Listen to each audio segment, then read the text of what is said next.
સુરતથી સમાચાર સામાન્ય વરસાદમાં જળબંબાકારની સ્થિતિ સુરતમાં જોવા મળી।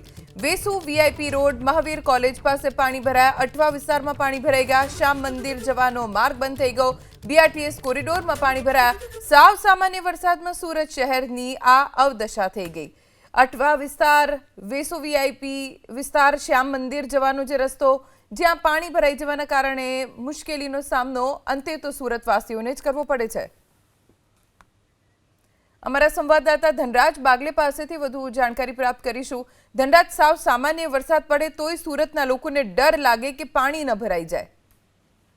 જી બિલકુલ, સુરત મહાનગરપાલિકા દ્વારા જે મોટા મોટા બણગા ફૂંકવામાં આવે છે કે ગટર લાઈન સાફ સફાઈ કરી દેવામાં આવી છે, પ્રી મોન્સૂન કામગીરી આટોપી લેવામાં આવી છે, પરંતુ હવે આ ચોથા વરસાદમાં તેમને ધ્યાન રાખવાની જરૂર છે કે ક્યાં તેમને આ પ્રી મોન્સૂન કામગીરી કરી છે અને ગટર વ્યવસ્થા છે એ સાફ સફાઈ કરી છે કે કેમ, એ એક પ્રશ્ન ઉપસ્થિત થઈ રહ્યો છે।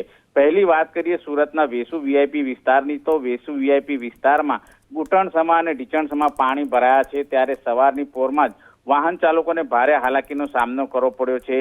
શ્યામધામ મંદિર જવાનો જે વિસ્તારનો જે રસ્તો છે એ રસ્તો બંધ થઈ ચૂક્યો છે અને જેના કારણે લોકો જ્યારે પસાર થતા હોય છે ત્યારે બીઆરટીએસની રેલિંગ પકડીને ત્યાંથી પસાર થતા હોય છે। વેસુ વિસ્તાર હોય કે અઠવા વીઆઈપી રોડ વિસ્તાર હોય કે પછી પાંડેસરા દક્ષેશ્વર મંદિર વિસ્તાર હોય કે પછી ઉધના રોડ, આ તમામ વિસ્તારોની અંદર અત્યારે હાલ પાણી ભરાયાની તસવીરો છે। જો કે વહેલી સવારે ધોધમાર વરસાદ વરસ્યો હતો।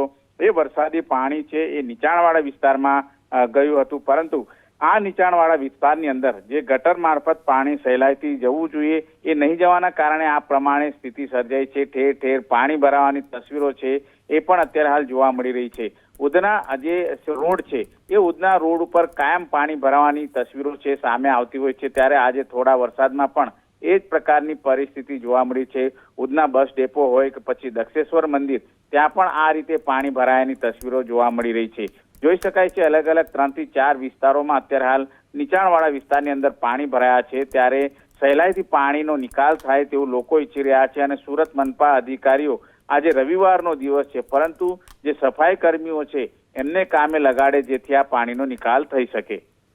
તો સુરતના ગ્રામ્ય વિસ્તારોમાં પણ વરસાદ પડ્યો। કામરેજ, ઓલપાડ તાલુકામાં વરસાદ, માંડવી અને માંગરોળ તાલુકામાં ઝરમર વરસાદ પડ્યો છે। ગ્રામ્ય વિસ્તારોમાં ધીમી ધારે વરસાદ સતત ચાલુ છે। હવામાન વિભાગની પણ આગાહી છે કે આ તમામ વિસ્તારોમાં રેડ એલર્ટ, અત્યંત ભારે વરસાદ વરસી શકે છે। 10 વાગ્યા સુધીનું એલર્ટ હવામાન વિભાગે આપ્યું હતું। દક્ષિણ ગુજરાતના મોટાભાગના વિસ્તારોમાં ભારે વરસાદ વરસવાનું। માંડવી, માંગરોળ, કામરેજ, ઓલપાડ તાલુકામાં સતત વરસાદ છે।